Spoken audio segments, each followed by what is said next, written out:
আজকে তো বিশ্ব নারী দিবস। জি। তো আপনার কাছে বিশ্ব নারী দিবস কিরকম? কেমন মনে হয়?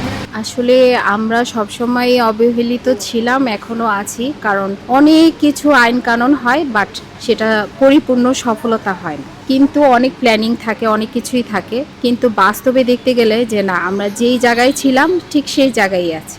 আর আপনার মাধ্যমে আমি এতটুকু বলতে পারি যে আমাদের নারীদের যে যারা জব করি তাদের সবসময় আসলে যাতায়াত যে ব্যবস্থা, বাসে যাই, ট্রেনে যাই, যেভাবেই যে যাই, তো ওইখানে যে হ্যারস্ত হই আমরা, সেটার একটু ব্যবস্থা করা উচিত। আমাদের বর্তমান যে সরকার আসছে তার দৃষ্টি আকর্ষণ করে বলছি যে সেটার একটু ব্যবস্থা করা হোক। এতটুকু সুবিধা আমাদের দিলে আমরা আরো আগাবো। আপনার কি মনে হয় যে নারীরা ওই মর্যাদাটা পায় যেটা আসলে পাওয়া উচিত পুরুষদের থেকে? না, সেটা আসলে পাওয়া হয় না নারীদেরকে।